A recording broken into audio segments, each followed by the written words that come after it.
What is up, everybody? My name's Aaron Hass. We out here cooking with the Love Works podcast. Cooking.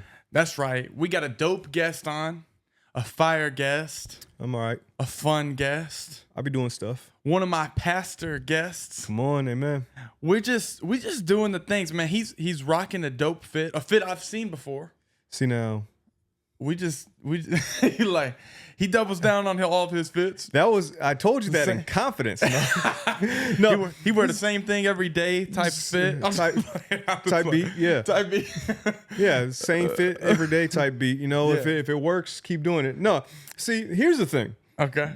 We've done this before. Right. They're seeing this for the first time, but we've done this before. I know. I made the mistake on this one. So because we did this before, Right. I had a fit that I enjoyed that I wore last time. Right. Had not worn it since. Uh-huh. So I have elements from that fit Right. that I'm wearing today. So all of the elements. he's seen me in all of them. chill. He's seen me in 2 recordings. I've worn a very similar, not completely the same, similar outfit. And then he wants to call me out on it right off the bat. Like, you already know I'm self-conscious about this. Then you put me on Front Street. That's crazy work. Yeah, it's all right, man. I thought this was Love Works. This is crazy work. Crazy work. We're back at it. But anyway.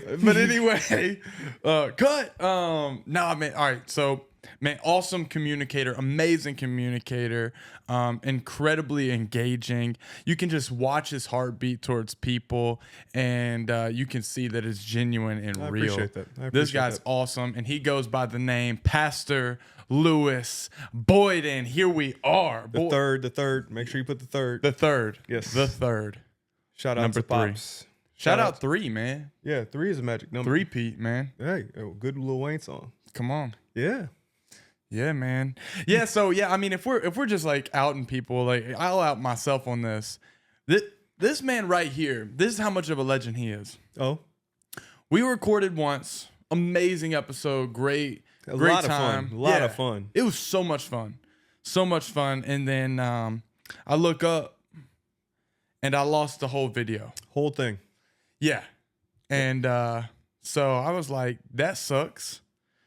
And he was like, we can run it back. Yeah. I mean, that's the thing. Like, and you were willing, you were so gracious during that time. You're like, thank you for your time.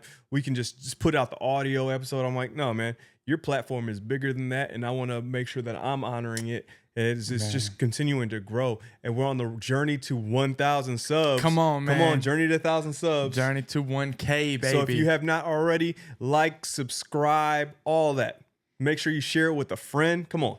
Share it with people that aren't even your friends. Say, hey, I actually hate your guts. Yeah. But because I want to love you better, Love Works, check it out. Shout out. Yeah, it's like I want you to hurt. But the way that I can feel the most love for myself is if you listen to the podcast. When was the last time you had like a genuine beef? Like you're like, no, I can't stand this person. The most genuine beef? Probably right now. Oh, let's go. Turn up. We can hash this out right now. just verbal assault, brother. So I'm bringing them on because like I brought you on just so that we could have good clips. There's been a lot of tension in the air, so now like we got to air it all out. Right. No, that's actually got me thinking like when the last time like I was like beefing like legit with a person that I had to see like on the daily type beat. Dude, I don't know. I just kind of, for me, I probably have beef that I don't even know about. That's just me. Like, I'm like, if something happens, I normally forget about it the next day. Dude, I ended up in a beef that I had like no clue I was even in. Really? I ended up in a beef with like I'm trying to say this politically correct, but I'm not going to. I was in a beef with like a homeless dude. Oh, for real? Yeah, it was like the most random thing ever. How so? So like, I have this interaction with this guy, and he was at one of our church events. Like he wasn't attending the church event, but he was like, "Yo, I'm gonna go up there and I'm gonna debate the pastor." I'm like, "No, you aren't." Debate the pastor is insane. During like a service in the park, he's like, "Yeah, I'm gonna debate the pastor." We're setting up, and he's like telling me his whole grand plan, like what he's gonna do. I'm like, "Dude, you're doing none of that." Yeah, that's not Like happening. we're shutting that down.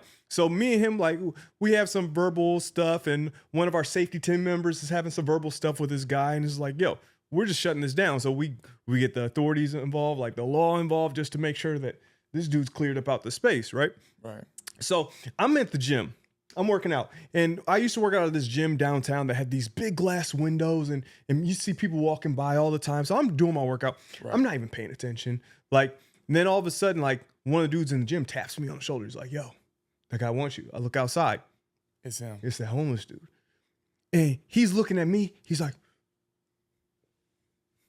gives me like the thumbs down. That's like the number one form of disrespect. Right Like he could there. have given me the finger and I'd be like, oh, yeah, that's what's up. Yeah. But he gave me a thumbs down.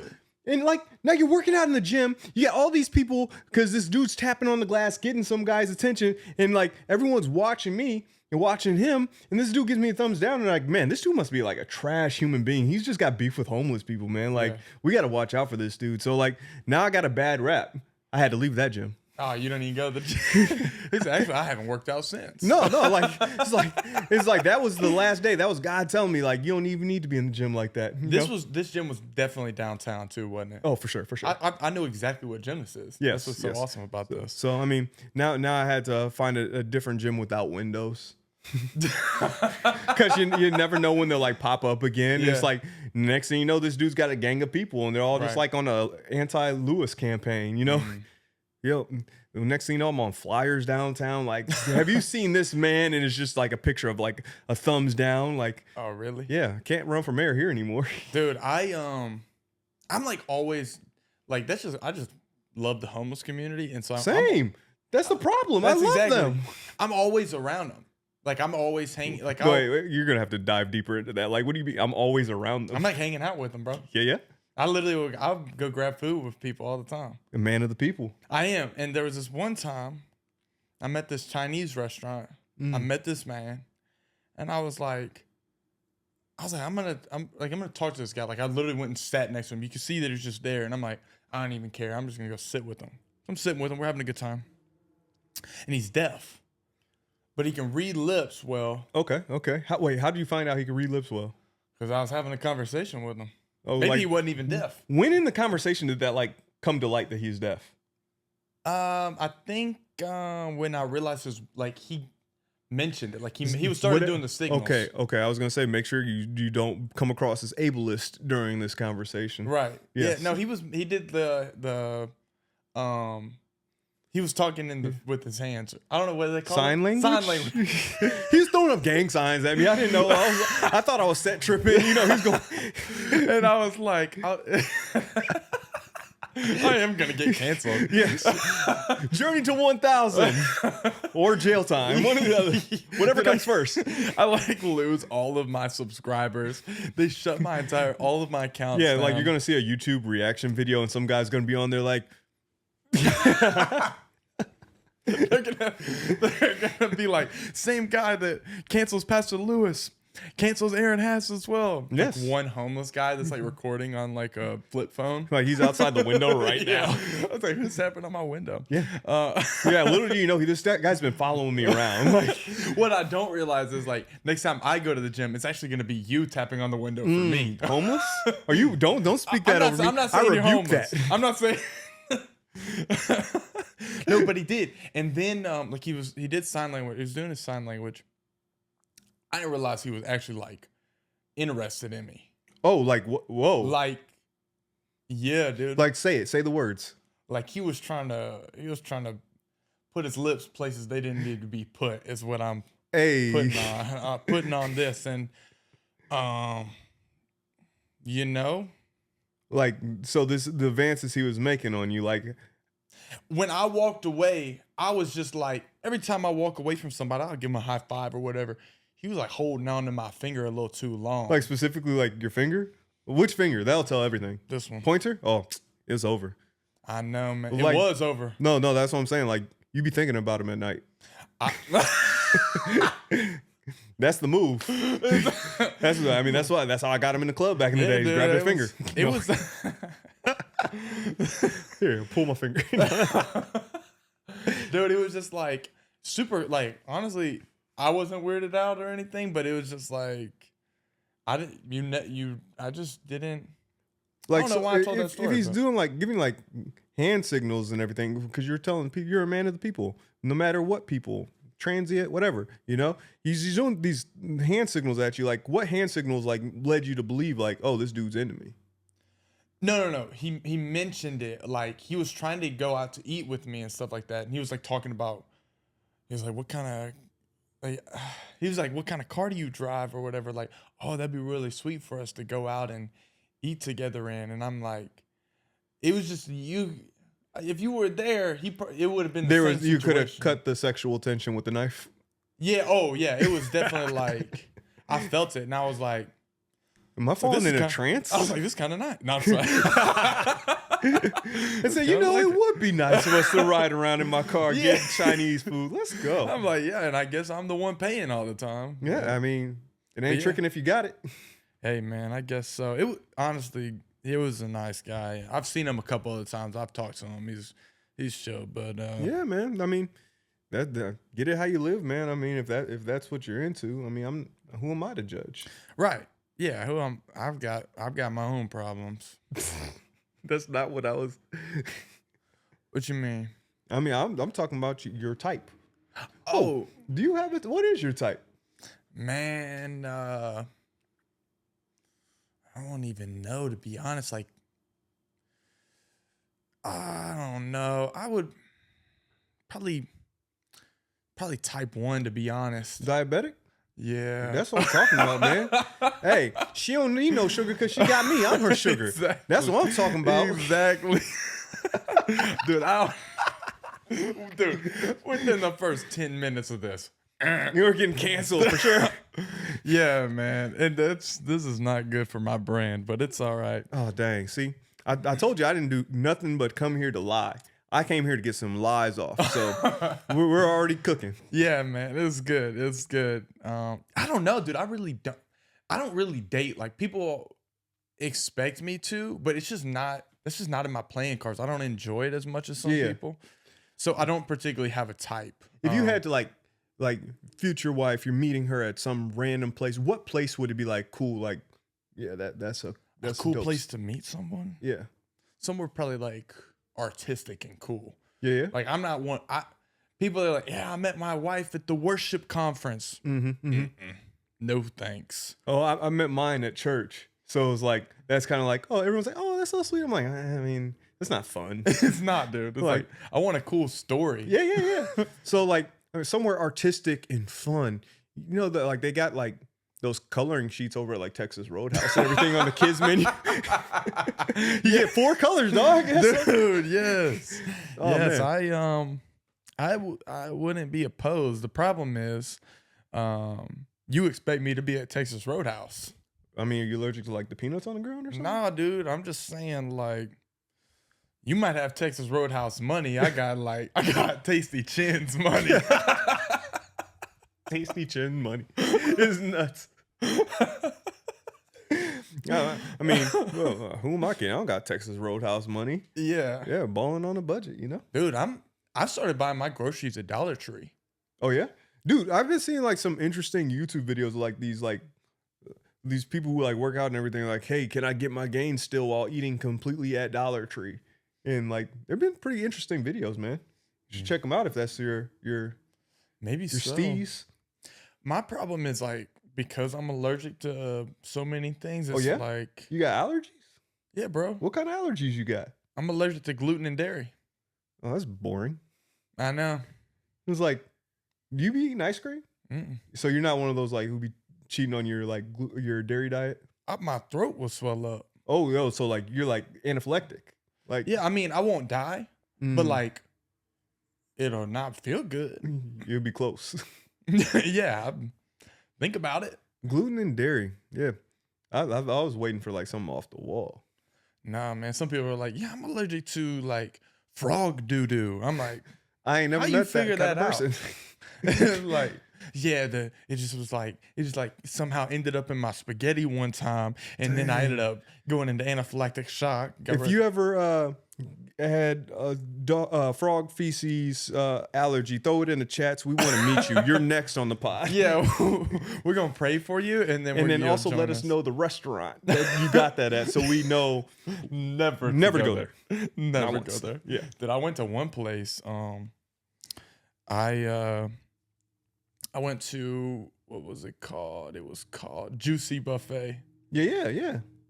You been there before? No, I passed it. Like, you don't forget a name like Juicy Buffet. You never do, and you intentionally pass it every time. Yeah, well, I passed it. I'm like, yeah, one day I'm gonna go up in there.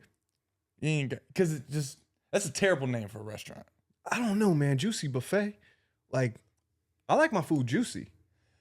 That sounds crazy for the record. Yeah, I like my food juicy. I got a guy for you, man. I got a guy for you. Doubling down and saying it again made it so much worse. Hey, man. That sounded true. But Juicy Buffet. Yeah, man. So I went there because I have this thing where me and my buddies, when I was in high school, we would always, after school, go to the buffet. That was just our thing. Okay. I'm not mad at that tradition. It was just nice. Like we would go, like after our work time, we go to the buffet. Yeah. And so we every week. And so I was just having a miserable day. I'm talking like only slept for 3 hours within 2 days, miserable. I was not doing This is high school. No, this is now. Okay. Yeah, sorry, I should have fast forwarded. So here we are. Miserable day, tough time. I got to the end of the day and still needed to get some work done, but just was like, I want to just take a minute and just like relax for a second. For sure. So I was like, you know what? I'm going to go to the buffet. Juicy Buffet. Yeah, and I saw Juicy Buffet as I was going. Like, oh, so you have not given them your money before. This is never your first. Okay, never been. I go in there expecting like this is probably not a great buffet. To walk into that is nuts, but whatever. Yeah, I was literally thinking like I'm only going here for the pastime. Like that's what I'm thinking. Okay, like, okay. So you're like trying to bring up some of those old, fresh high school memories. Exactly. Yeah. Live in the moment. Go for it. So I go in and I'm like, yeah, this is gonna be probably really bad. I sit down at the table. I'm knocking a couple things out work-wise while I'm in there doing some editing, trying to make sure these podcast episodes are electric and heat for y'all. Let's go. And famous co-working space, Juicy Buffet. Exactly. If you ever want to connect with me, find me at the buffet. Let's go. So they have like a time limit, like you could just be there all day or whatever. I've done that before. Okay. I did that at Golden We got there, me and my buddy Brock Merciel, shout out to Brock. He's one of the funniest people I've ever met. Brock, get on the pod. We got there at 11:30. And we were only going for the Golden Corral steaks. We're goons, man. And we were going just for that. And they were like, yeah, we don't start serving steaks until 6. And so we were like, we looked at each other and said, okay. And we stayed there. That was like a challenge accepted. Yeah, we stayed there eating until 6:30. We had people I felt like people realized they were starting to get concerned for us. People started bringing us like Bible tracts. Like these people are too greedy. They need Bible tracts. For real? Yeah, people did. Yeah, it was crazy. And it was a good time. We tipped them, obviously. Like these two idiots ate all of our food and didn't even leave anything. But yeah, we did. And then anyway. Juicy Buffet. I'm off topic. Here we are. I'm at Juicy Buffet. Miserable day. I'm sitting there eating. It's not amazing, but it's enough to fulfill me. And one guy comes up to me with these styrofoam plates, and one of the guys working there, super nice guy. He had a really you could tell that he was nice. His personality popped. He comes up with these to-go plates and was like, "Hey, do you want to take food to go?" I was like, "What are you talking about?" And he was like, yeah, dude, it's all free. Take whatever you want to go. I'm like, okay. Had you paid for anything yet? I paid for just my meal. Okay. So I was like $12. So is this guy trying to hit on you too? Well, as he said that, I was grabbing the plates. He reached for my finger. Grabbed your finger. And hands me the plates, and I'm like, oh, sweet. So I had like 2 to-go plates that I was able to fill up completely. Yeah. And he was like, do you want some more? I was like, what? And he was like, yeah, take some more plates. So he gave me 3 more plates 3 more plates to fill up. Like, so you have 5 plates at this point. And so I fill them all up, and I'm like, man, I appreciate y'all a bunch. This is super kind. Like, I'm gonna roll that. I appreciate y'all. He was like, no. Like, no. We want to give you more. And I'm like, I can't eat this much. Like, so I walked away with 8 full plates of food on like my most miserable day. And I'm thinking like, because that day I had lost so much money too. Yeah. Like I pretty much made some bad deals that kind of messed me up. Yeah. And so, life of business, by the way. And sure enough, I walked away with 8 full plates. I got a couple in the freezer right now. They thought you had your computer out? Yeah. So you were out there working? Yeah. And while you were eating? Uh-huh. Dog, they thought you were like either a food reviewer or like the inspector. They're like, no, take more plates, take more plates. They're trying to get a better score. And you're sitting there like, whoa, these people are so nice, man. They just keep loading me up with plates. Like, that's a hustle. That's a hustle. You didn't even know it. They were nice, dude. Well, they told me they were closing tomorrow. So they're like, we got to get rid of all this food. Yeah, dog. They thought you were. They probably were. I'm okay with that. Hey, I mean, that might I'm be wear suits everywhere I go. Let's go. Suits and a computer. Bust out that computer. Get to work. And they're randomly like, raise my eyebrow. Yeah. Mm-hmm. Yeah, I like that. Like, yeah. I mean, that could be your new thing. Like, I won't blame that hustle. Yeah, man. I'm cool with that. So you mentioned to me last time we recorded. I'm gonna bring up some topics that we talked about last time. Okay. You mentioned to me that you were in the process of writing a book. We've talked about this a little bit. Yeah. Where are you at right now with that, man? Tell me about it. You know, the funny thing is, like, in the creative process, you get these random bursts of energy and everything's flowing, everything's good. Then life comes in the way and it's like you get knocked off the course and everything. So like we recorded maybe almost a month ago. Yeah. I think I had finished chapter 2. Nice. I'm midway through chapter 3. Hey, that's all right. I mean, it's progress, and I'm giving myself the grace to like kind of experience this as I'm going through it. And you know, the beauty of everything that I'm spending time writing and everything, and it's bringing on some real life conversations that really needed to happen between me and my family. Wow. And that was huge. So for the uninitiated, I'm writing a book currently, Vanilla Faith. It's kind of based on a sermon that I preach. It's kind of my back pocket sermon. I'll take it places and give that message. But I had this experience with my dad in Baskin Robbins 31 flavors. And we're there. My dad, I love my dad. Me and my dad are just hanging. One of the benefits of hanging with my dad is he always wants to stop for treats. And that's how I am now today as an adult. Like if I'm driving somewhere, I'm pulling over to the gas station, I'm getting some candy. Like, you know, like depends on what I want. Payday, Reese's, you know, like Nerds Ropes, like just depends, whatever. So he's like, yo, you want to stop at 31 flavors? I'm like, bet. So we pull up to 31 flavors. We get up in that mug and you know, you got the high school worker behind the counter and you're looking across the glass. You're trying to figure out what flavor you want. I mean, how many flavors you got? 31. Right. There's 31 flavors. So I'm scanning the glass. I'm looking, I'm scanning each option. I'm like, what do I want? There's 31 flavors. Right. So I look at my dad. Dad looks at me.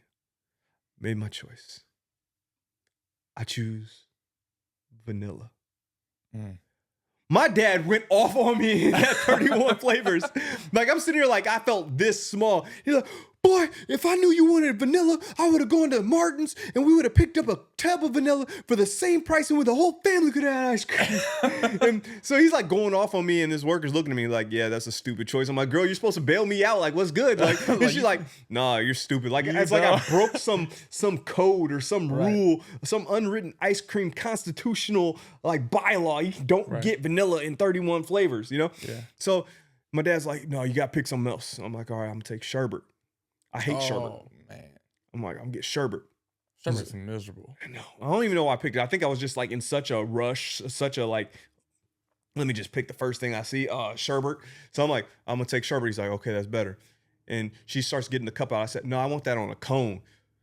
Boy, you don't get no sherbet on a cone. What are you talking about sherbet on? You know, I'm like, and at that point, the lady like cut me off from making decisions. She just scooped it into like this orange glowing ball of ice cream into the cup. Like, nah, you idiot, you don't get sherbet on a cone. Like, I'm finding out these rules in real time. You know, so in life, we have all these options. God wants to bless us. God is ready to bless us with anything beyond that we could ask, think, or imagine. And so many times we settle with what's familiar. We settle with what's vanilla. If you think about the definition of vanilla, it's basic, it's plain. You know, vanilla ice cream is my favorite ice cream to this day. Jeez. But if you think about it, it's a simple option. And there's so many other great things that are out there. And that's life. Like God has blessed us with the ability to pray and ask for anything. Ask and you shall receive, seek and you shall find, knock and the door will be open to you. And so many times we settle with what's familiar, that familiar relationship, that familiar job, that familiar mindset, all these things that we settle for. And God's just like, no, I have so much more for you. So I'm writing this book through the lens of my experience right now with my wife. We're going through a fertility journey. We've been married for 5 years, been looking to have some biological children of our own. We have a daughter, Taya, who we're going through the process of figuring out what it looks like to officially adopt and everything. But we're still have that longing to have a biological child. Right. So as we're going through this journey and trying to figure these things out, we're wrestling with the faith of, okay, how do I show up in a way that shows God that I have faith in what he is planned and what we feel like he's speaking to our heart, and still live in those moments when we're wrestling with, it's hard. Yeah. It's tough to have faith in those moments where you're not seeing the outcome that you're looking for. So wrestling with this vanilla faith journey, we don't want to have a basic, a plain, a limited faith based on what we can perceive. We want to have a bold, outrageous, courageous faith that, and there's so many scriptures and parables in the Bible that relates to that. So I'm in the process of writing this book currently, and just the conversations that are coming about, even the conversation to start beginning that conversation around adopting Taya has been like birthed through this process. Wow. So. Man, that's so incredible too. And honestly, so I was in a youth meeting earlier today, just for the church, kind of brainstorming some ideas on getting things more off the ground than they already are. Mm-hmm. And like we were just talking about the people that were a part of that team, the youth team that's helping develop that. And Taya alone is one of those people that came up in the conversation that, like, man, she is so like tender-hearted towards people. Oh yeah, she loves people. It's incredible, man. So do you see that in yourself? Yeah, honestly, that's one of my favorite things about her. The way that she sees people, the way that, like, she's also, on top of serving in youth, she serves in kids. Right. And like when we're there on Sunday mornings, and there's some Sundays when she's not even scheduled, but she'll pop back in there regardless to check on the babies, to check on the kids that she loves so much, and she's hugging them. And the kids are like draped all over her, and is beautiful to see. And I share that same heart for people, and awesome. that love for this next generation. And it makes me so proud to see, so godly proud to see the way that she shows up for them. And awesome. I feel like it motivates me to continue to be the best version of myself as well. So shout out to her. Come on. So you're a pastor now. Mm-hmm, mm-hmm. And did you expect yourself to do that? Did you expect yourself in this field? Honest answer is no. Never anticipated being a pastor, but I accepted my calling at like age 14. Jesus. But here's the thing. I accepted it in such a weird way that, like, it's funny that it kind of came around. It's like God was like, all right, you said this at 14. I'm going to collect on that later. So it's actually the stupidest story. Yeah. Let's hear it. So I'm home from school, right? I'm laying in bed. I'm watching Price is Right. And nice. As one does on a sick day, you pop on Price is Right, and you just sit there and play Showcase Showdown, you know? Wait, is that what it's called? Or is that? I think that's what it's called. Whatever. That's the wrestling game, right? Showcase Showdown. No, What is that? That's like the end of the Price is Right, when they have like all the different prizes. Okay. Yeah. See, I don't know. So me and Bob Barker are chilling, right? Right. It's pre-Drew Carey. Me, Bob Barker, we're chilling. I'm watching Price is Right, loving it in bed. Boom, catch a cramp in one leg. I'm like, ah. Boom, catch a cramp in the other leg. Ah. Like, so both legs are like in fuego. Like both, I'm like, ah. And you know how cramps are like terrible, miserable. Yeah, like, man. I'm like, God, if you release these cramps from me, I promise I'll be a pastor. Oh no, man. Boom. Cramps go away. Jeez. So Never I'm like, mind, God. so yeah, exactly. So I'm like, guy, you know, I was just playing, right? I'm like thinking like, that was kind of crazy, right? And didn't think anything of it. Like, you know, it's one of those days. It's like, oh man, I'm sick. I'm loopy, you know, all those kinds of things. But boom, both cramps, boom, gone as soon as I made that promise to God. And God's like, all right, bet. That's all I needed. So what, like 10, 15 years later, probably 15 years later was around the time of my ordination. So, Jeez. I mean, not necessarily the best, like, oh, you know, I was in my Paul Road to Damascus. The scales from my eyes fell. No, dog, I caught a cramp. Yeah.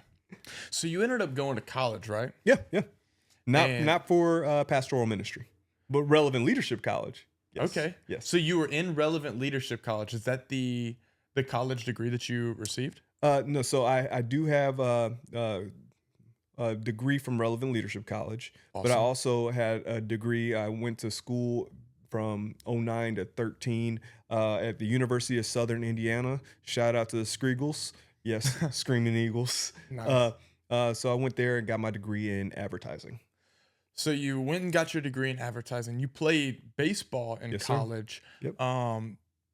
Did you see yourself running towards God in that time? You know, absolutely not. Right. I saw in a lot of ways, like, I don't want to say like I was running from God, because I was very aware of what I was doing, and God was still like a focus. It's like I put God on the shelf for a while just to go off and do what I wanted to do. So I get down there my freshman year, and remind you, I grew up in the church. Mom is a deaconess. Dad's a deacon. They lead different programs and organizations within the church. I was leading at a high level for my age at the church. And this was like something that was ingrained in me. Like, this is what you do, build a relationship with God. So I go off to school and I just start going wild. First day, parents pull off and the drinks start flowing. Nice. And about midway through my freshman year, first semester freshman year, one of my teammates approaches me. He's like, "Hey man, I got a Bible study at my house. Would you want to come through?" I'm like, "Yeah, man, I'll come to your Bible study." I'm thinking at this time, in this arrogance, like, man, I'll probably teach him a thing or two, you know? Yeah. Because I grew up in church and I served, I did all this, you know? And I get there and I see all these other people and they have this joy, this spirit about them. I'm like, man, if I say I follow God and I have a relationship with God and they say they have a relationship with God, somebody's lying and it ain't them. So I'm sitting there like, oh man, this is crazy. And I'll never forget that he gives me this analogy, like, and I've shared this as I closed out sermons in the past. He said you have a bridge that is over like a giant pit or a giant mountain, you know, and as you're looking across this bridge, and there's the rope is a little worn. You have these the planks are broken or uneven, and you have two people standing there. One person could tell you every single thing about the bridge, tell you all about it, all the attributes, where you might run into trouble, different situations and circumstances that might happen, you might encounter on the bridge. And there's another person who actually put his trust in the bridge and walked across it. Which one do you want to be? Jeez. And at that time, I felt like I was the person who could just tell you everything about it, but didn't have the personal connection and relationship. So that kind of like shook me at that point. So like my faith, that was the first time my faith was like really, really shaken. I was like, man, how am I showing up? But me being a 19-year-old college student who's like partying and sex and alcohol and doing all these things, like I'm like, no, I kind of want to keep having fun. Right. So like I tell him like, bro, like I thank you for you're opening my eyes to some things, but if you see me at a party or hear about me being at a party, I don't expect you to like judge me or anything. He's like, no, man, you're good. Just know that Jesus loves you, and I want to continue these studies. So I continued going these studies. I continued going to campus ministry and all these things, but like while I was still living a double life. Mm. So, if one thing from your college life were to be displayed throughout the entire world, Ooh. what would that one thing be that you would not want anyone to hear? From my college life, Yeah. one thing displayed. Oh man, you know, the crazy thing is, I'm not like, while I'm ashamed of who I was at that time, Mm-hmm. I'm not really ashamed of my experience. Right. So like you could put up my lowlights on the screen, and I get to point to that and say, hey, I'm not that person anymore. I look how far I was able to come from being that person. And if anything, I feel like I'd be able to continue to inspire hope in other people. I mean, there's a lot of stupid things I did in college. Like I was in and out of court because I was constantly getting in trouble for like underage drinking, underage possession of alcohol. I had underage transportation of alcohol. I had open containers, like all these different things. I was in and out of court and trying to avoid a lot of the trouble with my parents. Like there was a year I got in trouble, and it was like right before my birthday. I didn't tell my parents till after my birthday because I still wanted them to send me like birthday money. You know what I mean? So you could buy more alcohol. Honestly. So like Yeah. as those moments are like definitely lowlights and frustrating, but I think they tell the whole story. They tell the journey. So many people want to like hide who they were, Mm-hmm. and like it wasn't a part of their life or wasn't a part of their experience. I want to like I'm not gonna say this because no, I'll say it anyway. I still got pictures up on my Facebook. If you scroll deep enough, you see like me, where you won't see me with alcohol, but I was definitely drunk, and you can probably tell just by looking the glazed over eyes, you know. Right. But I keep those there, and yeah, the instinct is like, man, I'm just gonna delete these, get rid of them. That's old me. I'm like, no, I get to see in real time that journey. Right. I love that about social media Mm-hmm. because you're able to actually witness your growth Yeah. from the very beginning, your very first post to where you are now. Yeah. And even the roller coaster of it. Yes. Have you ever found that social media has bit you in the butt? Oh yeah. There was definitely been times where I got my parents on social media. My pops is like big on social media. Like that's his, like he's always got these creative posts, and he's got like a Twitter following on Facebook, you know, like people love his posts and his interactions. But he's also works in human resources. Nice. So like I came up with a background, like don't have anything out there that will make you look stupid and get in the way of you professionally or interactions that you could have. So I would try to avoid, like, while people would have pictures of beer in their hands, like I said earlier, I wouldn't have alcohol in my hands, it'd be behind my back, or I'd put it on the counter before I take the picture and everything like that. So I always try to keep a respectable profile, because not only am I representing myself, I'm representing my family. That was ingrained in my head. So there's been times where people have posted things that I didn't post, and I didn't get a chance to tell them take it down right away. Like, I mean, some people come from backgrounds that are like, whatever, I don't care. Like I got pantsed at a party one time, and the picture was like on social media. I'm like, nope, take that down. But my dad had saw it before it got taken down. Dang. Or somebody had said like, commented on a post that I had made and said, when you were drunk yesterday, you said, I'm like, delete that. I delete that. Like, why do you need to start that sentence with that? Why don't you just say you said, you know? Right. So definitely those kinds of things. I try to keep a pretty clean profile. Okay. That's good, man. So you're married. Yeah. Your wife, come on, shout out to the ring. Yes, sir. This is actually ring number 2. Oh, it's just, you lost your first one? Yeah, dog. I was kayaking. I don't do water sports. I don't either, man. But like out of nowhere, like I'm kayaking and we're about to turn around. Then my kayak tips over, and I'm in the ground. I'm in the ground. I'm in the water. Yeah, I didn't even get in the water yet. I'm just in the ground. No. I'm just chilling on, Yeah. on the dirt kayak.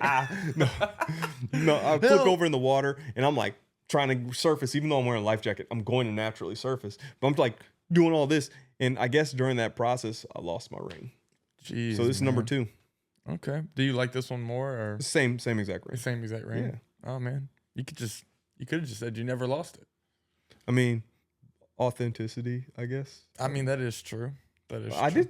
I did say I came here to lie. Why didn't I just lie? Yeah, you should have just lied, bro. What you doing, man? Slipping. What you doing? Slipping. So you're married. Your wife's incredibly talented. Incredible. And what does that journey look like for you, man? How long have you been married? Why even stay married?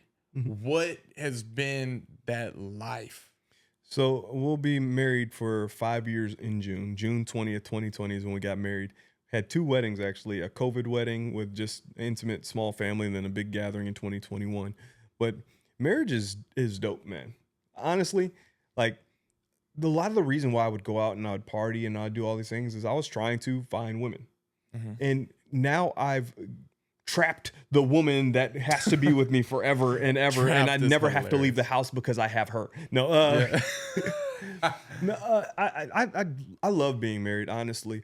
I never forget. I heard this one time. It's like there, a lot of guys fall in the trap of that coworker or that person that they meet here or person there that they, oh, she just gets me. My wife doesn't get me. My wife doesn't understand this.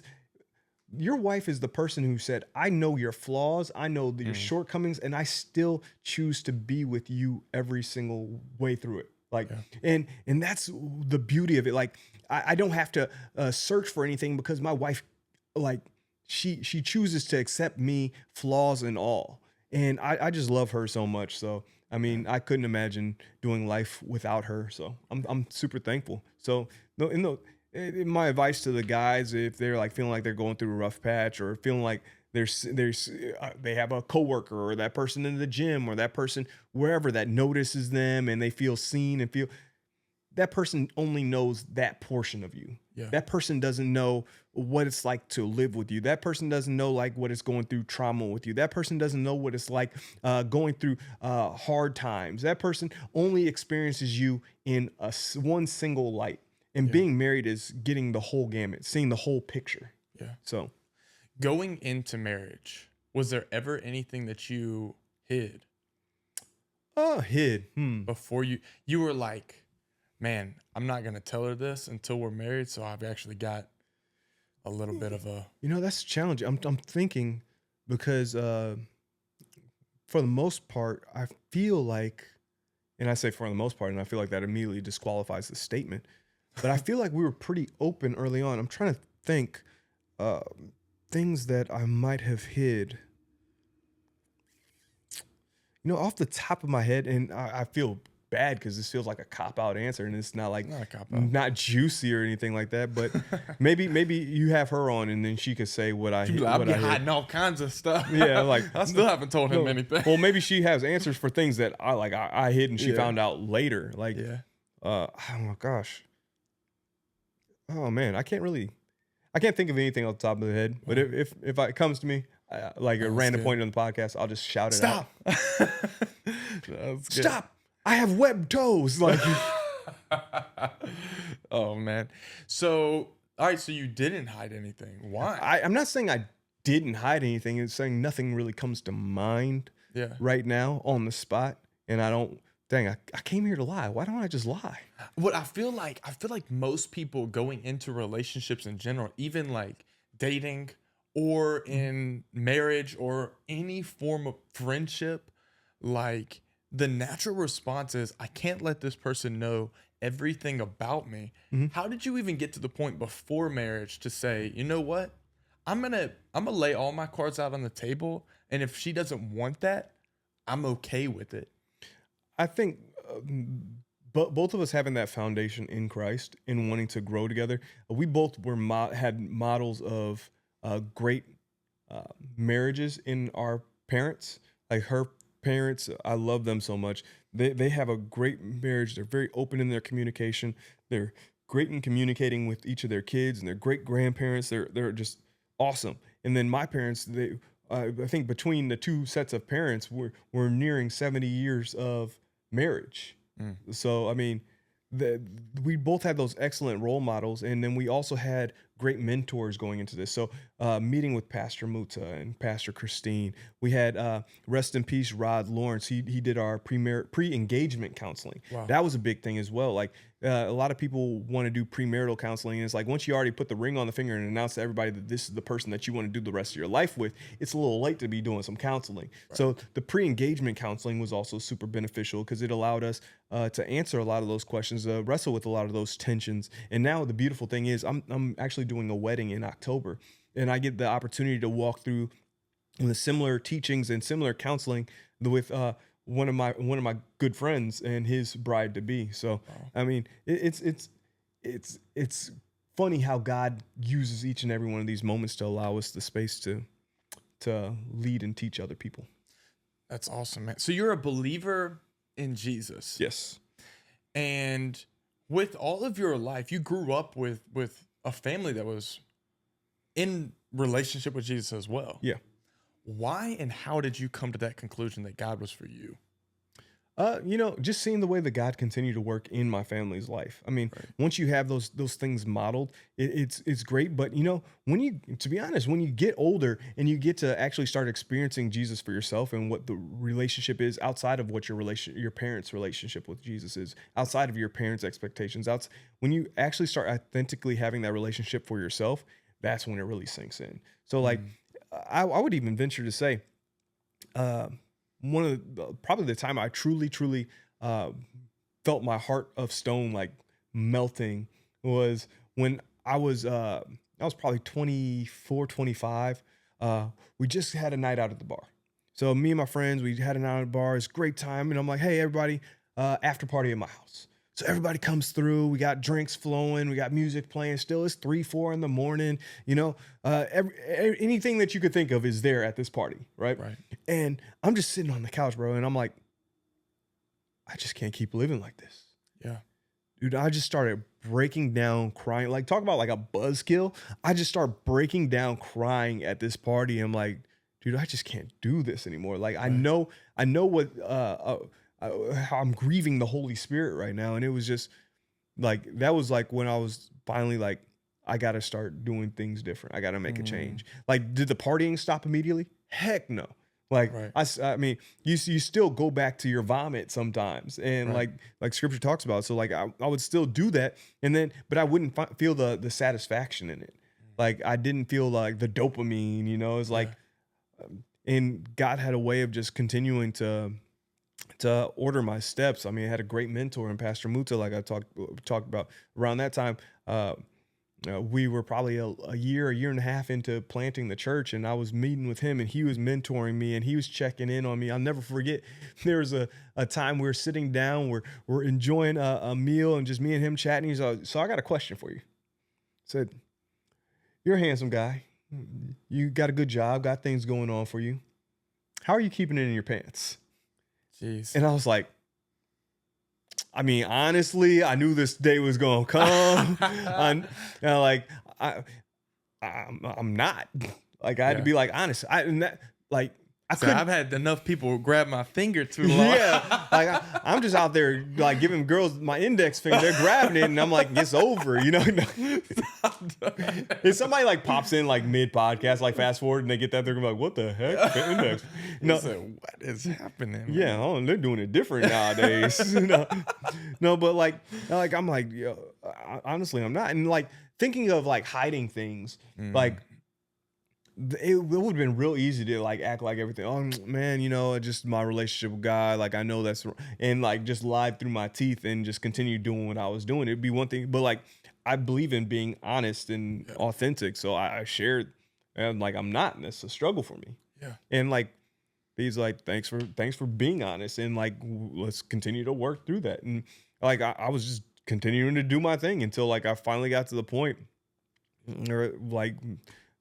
Not too long after that encounter on the couch, I'm just like, I just can't keep doing this. And I told myself like, it's not like I'm swearing off women. Like, you make that declaration like, I am not dating for 3 years and I'm going on a holy retreat. It's just going to be me and my Bible and beef jerky. Like, no, it's like, I'm just going to lean into my leadership that's around me. I'm going to make myself humble, teachable, and available. Right. And I'm just going to do whatever God speaks over my life. And if that brings somebody to me, cool. If not, I'm just going to keep thugging it, Right. And lo and behold, Danae all of a sudden becomes available because she was in a relationship before.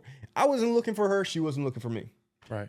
And God just kind of like orchestrated that. Knit it all together. Yeah. Man. Yeah, it's beautiful. That's incredibly cool too. I have personally found that when you are in the midst of those, like, I'm stuck in this, I keep going back to this, like, whether it's, man, I'm always out at the bar, I'm always partying, I'm always at the club, I'm always having sex. Porn. That's always a big porn. Man. Yes. That was probably that's probably the hardest journey, battle, like always. Like, I mean, you think about, like, from a young age, you start seeing these things, you start seeing these magazines, you start seeing, and then all of a sudden you get access to the internet, and you try not to put viruses on your family's computer, right. and that now it's available, it's on your phone. Now you don't even have to go to the websites. You're on social media and you see things that, like, get the brain to, like, click on. Yeah. I mean, it's dangerous. Yeah. And those are the things that I feel we always make those vows to God, like, God, I'll never do this ever again. And I have personally found that adds more trauma to your mind. Yeah. Because now you're like, I just broke this promise to God. Yes. I have had to deal with promises I've broken with God, even on the daily basis, because of a decision I made when I was, 10, whatever it may be. And you're like, man, I can't believe I would have done that. Yeah. What is a promise you made to God or someone that you broke that you're like, man, if I wouldn't have done that or said that? I lied daily. Yeah. As like, one of my biggest struggles is, like, I will say something in the moment because I'm such a people pleaser that, like, I don't have the cachet to back it up later. Like, you're also a business guy, so that makes sense too. Like, well, it's especially the struggle in, like, my marriage. Like there's times where I'll F up and I'll be like, oh, I'm gonna do this, and you try to, like, make these plans because you said you were going to do something, then you didn't follow through with the plans, and you make these promises like, oh, we're going to go do this, and it never happens. Mm-hmm. And, like, I think that's one of those things that damages so much because, I mean, you have, like, such a trust factor. If I can't trust your word, if I can't trust you to follow through with what you say you're going to do, like, that's hugely, I don't know if that's the word, bigly. That's bigly. That's very damaging to your relationship. So, like, when you say, like, what's a lie, like, what isn't? Like, pick a day. Right, man. That's so true too, man. That's more honest than you could ever imagine. Like, if we do that, I think lying is actually in our human nature. Oh, for sure. You don't have to teach a baby how to lie. Right. They just do it instinctively. Yeah, I think I lie more than I tell the truth. I mean, you might be onto something. And there's something. I wonder if there's some form of addiction attached to it. Like, man, I like that feeling. Even a lot of it's control. You want to control the narrative. You want to control what people think about you. You want to control their belief about you. Like, so you'll say something like, dude, I hate going out in public and running into somebody that I went to, like, high school with. Yeah. Why do you think I moved 700 miles away from where I initially lived? We should hang out sometime. Oh, no. Yeah. Like, and I'm initiating. Yeah, man. Like, anytime. It's so great to see you. Yeah. Let's do coffee. Lying. I ain't trying to see you. Yep. Like, I don't like leaving my house. Like, like it's one of those things that we do to control the narrative. Like, so in my case, I'm trying to control, like, man, I want them to leave this interaction saying, oh, Lewis is such a good guy. I miss Lewis. I love Lewis. Mm-hmm. And, like, think of me in positive light. we ain't connecting. Yeah, I'm not talking to this person. Yep. And it's like I said, it just comes down to manipulation and control. And it's messed up, but in the moment, them lies be flying. They fly, man.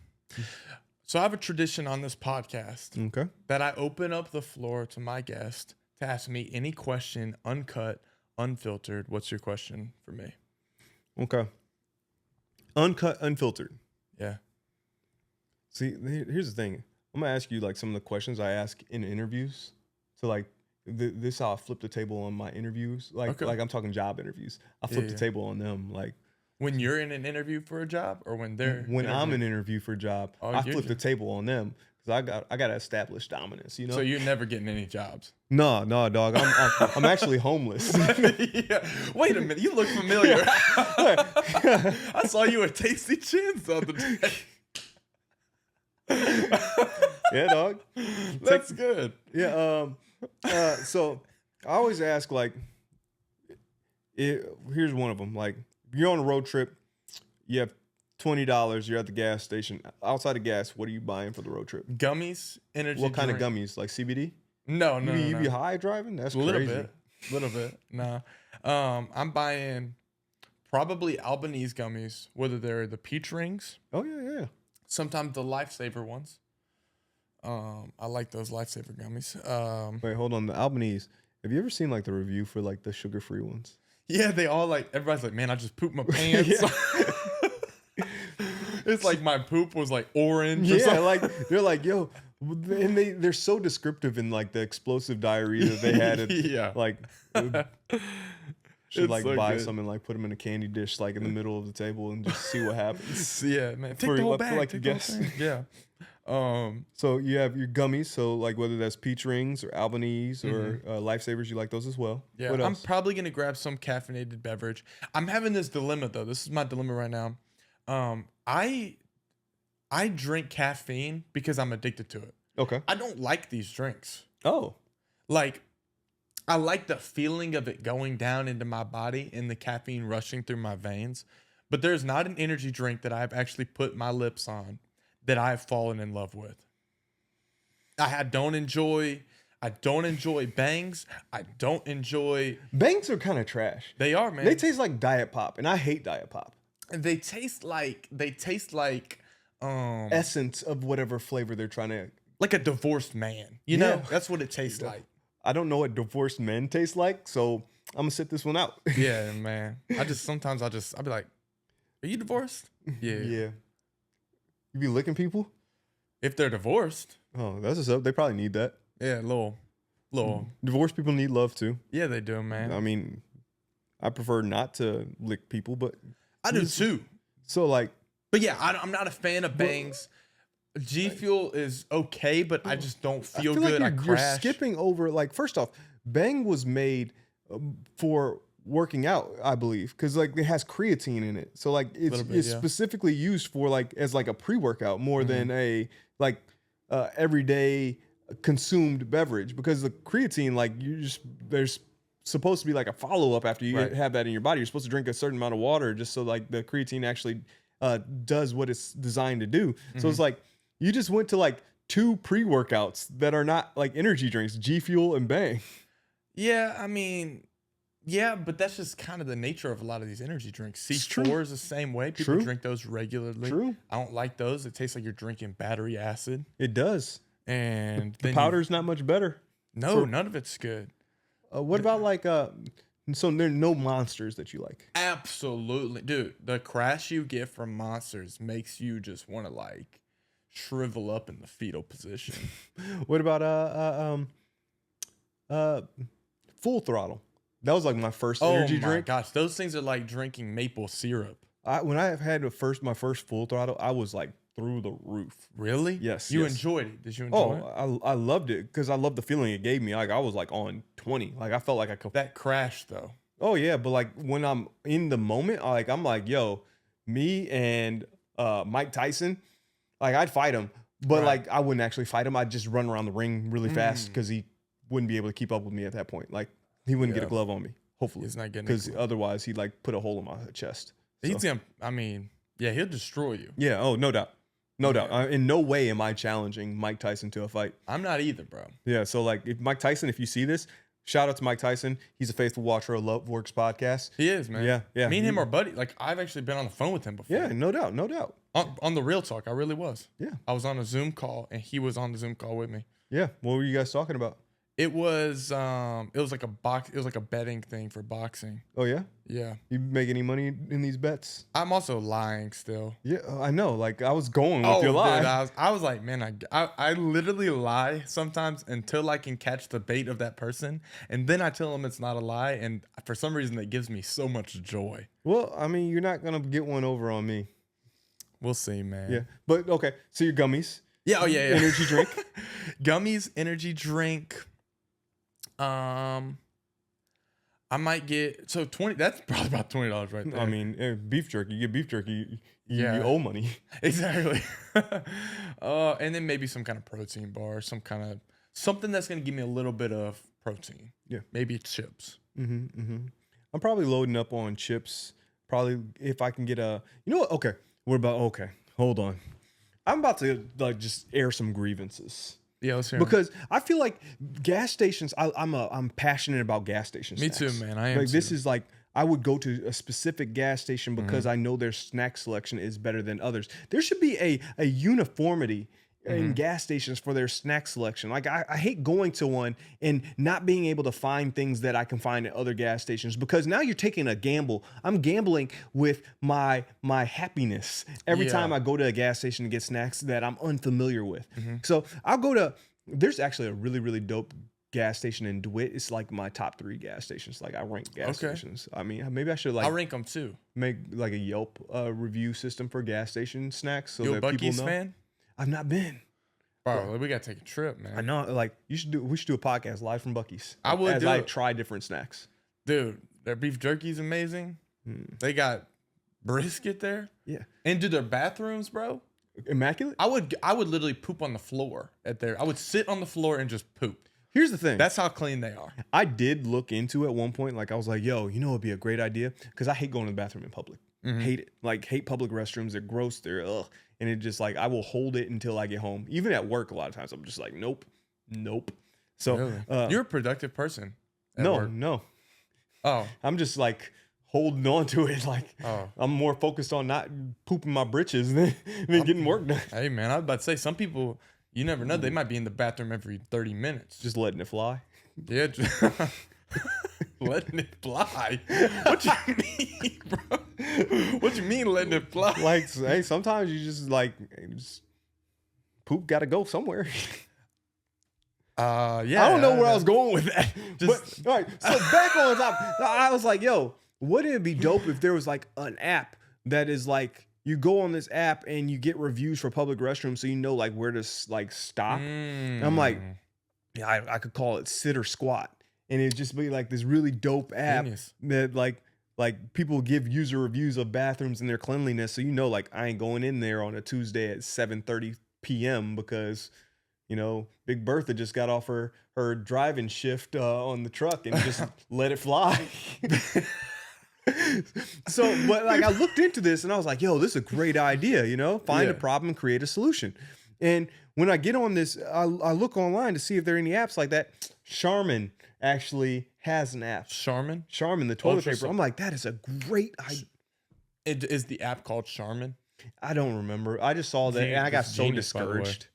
Yeah, I'm not giving them any free plug. They don't supply any money over here. Charmin, if you want us to talk nice about you, give my man over here some money. Yeah, dude. There's a couple things that I would love sponsors for. Yeah. One of them being a sunscreen company. Okay, like look at me. Like which? That's what I'm saying. I would be the #1 ambassador for a sunscreen company. Like which one would you want? Any of them? Like Banana Boat? I've tried Banana Boat before. That stuff's actually not. It doesn't taste too bad. What's that one? There was like one, and we were so far off what I was talking about. But there was like one sunscreen, like and like their logo, their image is like a dog biting like a little girl's like swimsuit and like the little butt showing or whatever. We should cancel them. Why have we not canceled them? That's child. Yeah, let's get them up out of here. Hey man, I would like to have lawsuit. I'll have the owner of that on here. Yeah. I'd love to have the owner of defend that. yourself. I mean, not even defend yourself. I just want to be like, Why? yeah, just let's talk. I've got no, like, he might have a good reason. That might be his kid. See, that's even weirder. Maybe it might be his dog, and he didn't like that kid. You know, somebody needs to pay. I don't know. But what if like secretly that was you? Yeah, like what if I'm the kid on there? That's crazy. You're a vampire. You're not you got to be a vampire because I feel like that's been around for a long time. You probably weren't even outside when that logo was created. That dog gave me like youthful powers. That's what's up. I can appreciate that. But back to my gas station snacks. Yeah, let's hear it, man. So I have an issue with all these gas stations that are not uniform. I like sparkling water. I'm caffeine free. Been caffeine free for a while. I'm working on it, by the way. Oh, shout outs to you. Yeah, man. I go to a gas station and they have like limited to no sparkling water selection. We're at the age where sparkling water is becoming more and more prominent. You have great brands like Bubbly, you have Waterloo, you have Liquid Death, you have Topo Chico, which is amazing. You have all these great brands, and then some gas stations just don't have any of them. Yeah. And like when I'm on a road trip, I like to have a little carbonation, but I don't drink pop. So I'm looking for my sparkling water and I don't got it. So that bothers my soul, bothers my existence. And then I just want to like go to the bathroom and let it fly. Mm-hmm. But let it fly, bro. It's so insane to me. But so like I'm likely trying to get a sparkling water. I'm likely trying to get I'm probably a king size Reese's, because you get a regular size Reese's, you're just wasting your time. Right. King size Reese's, whether that be big cup, white chocolate, or regular. I'm getting some chips, something hot, probably either I'm in a like kettle jalapeno mood, or I'm in like a flaming hot whatever mood, you know? And then outside of that, I might get like one of those caramels at like the gas stations that have like the little 33-cent caramels like at the checkout. Like they get me every time with those. Like CVS gets me every time. With the little white thing in the middle? Yeah. No. Oh, don't get me started on those. So I'm a snack connoisseur. So it's just you don't like those? No, I love those. Back in the day when I take swimming lessons at the YMCA, shout out to the YMCA, but I still can't swim, so give me my money back. Like you don't know how to swim? I got to a certain point like where I could swim, but I couldn't tread water. I'm not good at that. Yeah. So like they never passed me because I couldn't tread water, and I still can't. I almost died a few times. I think that's just kind of harder for taller people. Yeah, especially like I didn't have much like body fat as a kid. Like I was like a stick. I'm still not like necessarily like the biggest person, but I couldn't float, couldn't tread water, so never passed me. So give me my money back. That's fair. The caramels, those it's like goats or something like that. GOETZ. The caramels with the little white cream center. They had those in the vending machine at the Y, and that got way too much of my mom's money because I would always ask for it. I used to do that with my mom's money too, man. I would just take her money and I'd go and spend them at vending machines. Not because I really wanted the stuff in them. The experience. Yeah, dude. I loved watching that drink just pop. And it's always made so much noise. Yeah. It's like I would always get caught too because it would be heard because like it was a super echoey room. She used to work at the school. Oh. Man, it was bad. And you then just like stealing her quarters? Yeah, I would take all of her take her money, and then sometimes I would be like, "Oh, let me turn this into a science experiment." So I would take like a can of pop, put it in the microwave, and just let it watch it explode, man. That is some demon child stuff, man. Yeah. Oh no, I was a terrible kid. I'd like my babysitters, bro. I would put their phones in my pants, and that sounds really weird. Like, let's unpack that. But I did it one time. I took it, and I was like, I was just bad. I had every babysitter I ever had quit. Let's go. Yeah, dude. They would babysit like once and then be like, maybe it was just a fluke. Do it again? Hell no. Never happened again. Shut it down. There's problem child over here. Were you old enough? Do you remember like Fruitopia? Like those drinks? Like Fruitopia. Like I remember they had like the dopest looking vending machines. Fruitopia. It's like a Minute Maid drink or something like that. Minute Maid, you don't get a cent of our money until you give us a sponsorship. Sponsorship. Yeah. Yes. So we're not talking positively about you. Until honestly, you could buy this podcast and I would work for you, Minute Maid. Yeah. Actually, not really. I wouldn't do that because I don't want to be under like corporate giant. Yeah. Yeah. They be telling me not to say things. Yeah, you like wouldn't that. be able to talk trash about things. They'd be like, Yeah. no, we actually own that Yeah, too. we hate you, Minute Maid.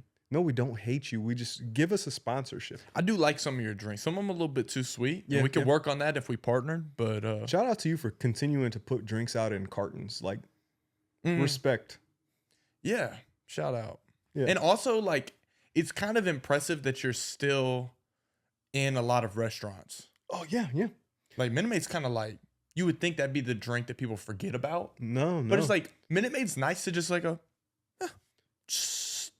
back in the day, their orange juice, you used to have it in like a little frozen cylinder, and then you just pop it in like a Kool-Aid thing and put like water and stir it up.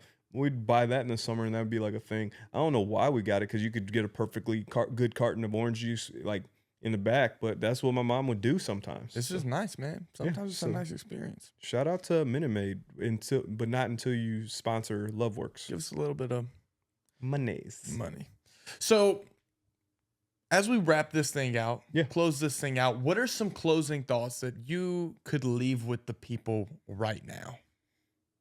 A joke ain't a joke if we never get serious.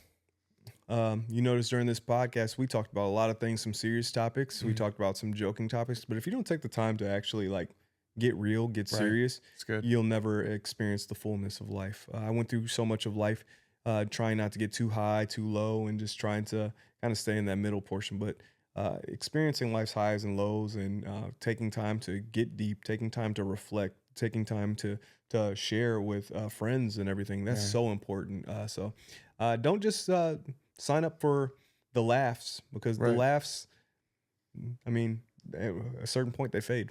That's so true, man. It's so true. And that's kind of my heartbeat with even doing this. Like, yeah, I can be a really entertaining person, but like, let's get to the deep parts and stop putting on this like everybody's tired of hiding, but they don't know how to get out of hiding. Yeah, yeah. And like, it's easy for people to hide behind personality because that's a super simple crutch. Oh man, they really like me now. I'm funny. I'm the funny guy in the group. Yeah, they like me. I'm always going to be invited to the bar because they're going to enjoy being around somebody like me.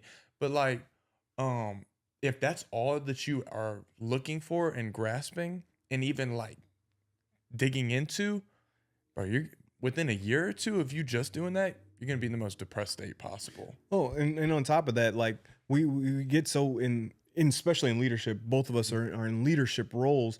And as you continue to lead your team, there's only so much, like there's a point in my life where I had to check myself, where like lucky I had great mentors who poured into me, like, hey, at a certain point, you have to get serious about things, because you don't want people saying, oh, that's just Lewis. And you don't want people saying, oh, that's just Aaron, because they see the fun stuff. They see the stuff on camera, the goofy stuff and all that. But like when it comes down to brass tacks, are you getting things done? And once they realize, oh, he's funny, he's fun to be around, but he doesn't get things done, he's not serious, they stop having the desire to follow you. And you talk about the 5 levels of leadership. Have you guys gone over that in RLC? Absolutely. Level 1, people are going to follow you just because you have a position, you have a title. Level 2, they're going to follow you because not only do you have the title, but they like you. They like being around you. And then level 3, you get to the point where they're like, man, I like following Lewis because Lewis gets things done. Lewis makes things happen. And then 4, you help them make things happen. You help them get things done. 5, you're just like top level leader. People are following you because like it's you. You're that dude. Yeah. Yeah. That's but like crazy. you fall on the risk if you're not constantly elevating on those levels of leadership of backsliding, and people don't like, if you're not getting things done, people, and you just fall back to they follow you because they like you. Eventually that's going to wear off. Wow. And then you'll be back, they're just following you just because you have a position. So I always want to, and I've been continuously challenged by my leaders to continue to grow in my capacity, grow in my leadership, grow in just even knowing the time and place. That I can't stress that enough, how big that is. Time and place for when to joke. Because sometimes like people like, oh, it's hard to turn it off. Right. It's hard to turn it off. So making sure that you're just continuing to lean into who God is calling you to be, and like realizing not every moment's that moment to try to tell that super funny joke. Not every moment's that's super difficult to learn, but it's so rewarding once you get that down. Because I never want to just be Lewis. That's just Lewis. He's just a silly guy. I want people to take me serious. And I know we've had conversations on that before too. Like it also hurts the person to be like, oh, that's just Aaron. That's just Lewis. That's just whatever it may be. Like it kind of digs into you a little bit. Like, oh man, maybe that is all that I ever will be. And you start establishing an identity in that. Yeah, man. Yeah, because I mean, once that just becomes your identity, that becomes like, that one trick pony. Like you're just latching on to that, hoping that people will just continue to stay for that good time. But then once people get everything they need out of you, you're gone. Yeah. That's insane. I also think like when you're breaking free from that, you're going to question who you are a lot. Oof. Yeah. And you're going to be like, is this wrong? Is this wrong? Am I doing this right? What if I lose all of my opportunities now? What if I'm not welcomed in the same rooms? Guess what? There's always a room open. If you just find the right door, the right key, you're going to be able to get in because people are going to see the value in what you're becoming. And if you're always staying in what you already are, then you're going to stay in one spot and never find any growth. Yeah. I would rather fail 100 times and be able to still be have exponential growth by the end of it than fail 3 times and be in the same spot I've always been in my life. That sounds miserable. That's something I struggle with is like that fear of failure. 100%. Like, and that causes that paralysis of analysis. Like, do I jump? It's like you're playing that game in double dutch. Like, do I jump in now? Do I wait? Do I jump in now? And it's like, missed opportunity. Yep. And like that fear of failure is definitely killer. And man, like you touched on that identity, and that is everything, man. That's incredible. Yeah. Man, thank you so much for coming on. Absolutely. Thanks for recording again. This was a ton of fun. This is my amazing pastor, Pastor Lewis. Yes. He's an incredible person. Check him out on social media. At LouBoy3. Come on, yes. LouBoy3. And not LOU, like, no, LEW, the real way to spell it. Or LOU. That's what I said. I said not LOU. Yeah, my bad. It's all good. I forgive you. I mean, I go to any place and like, there's like, hey, what name can we put down for your order? I say Lewis, and then they put like Luis, LUIS. And I'm like, I feel like I get a little bit of like Cinco de Mayo. Like I get to celebrate that because of that. Yeah. Mexican Heritage Month. I feel like I'm a part of that now. Yeah, that starts in tomorrow, right? Maybe. Well, it depends on when you publish this.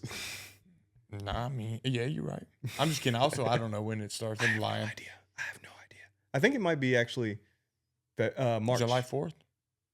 Hey. That was probably a terrible thing to say. I mean, Juneteenth is coming up. Yeah. So. Shout out. Shout out freedom. Shout out, man. Man, this was an awesome episode. What an awkward way to end, man. I am so thankful you came on. Dude, it's a blast to be here. I'm thankful for the opportunity. At first, when you were talking about this, I'm like, I don't got nothing to say. Like, I'm boring. I'm not fun. I'm washed up. But you bring a lot of energy to this, and you make this an enjoyable experience. Thank you, bro. You. It's just 2 guys just chilling and then letting it fly. Let it fly. We just, this was a great episode, everybody. And I would love for you to share this with a friend. Hit the subscribe button. LoveWorks Podcast, 1,000 subscribers. Road to 1,000. Road to 1,000. Minute Maid. Come on. Sunscreen. Make it happen. Copper tone. Yeah, but if you got any kind of sunscreen company with the butt showing and the dog biting, that one. Give me whatever a call. You are. I almost threw my phone number out there for them to call me. I'm glad I didn't do that. I would have just edited it out anyway. Slide in his DMs. Slide in my DMs. LoveWorks MVT. Follow us on Instagram, TikTok, same thing. YouTube. Look up LoveWorks Podcast. We're popping up. LoveWorks, your favorite podcaster's favorite podcast. It's available now. Peace out. Love you a bunch. Goodbye.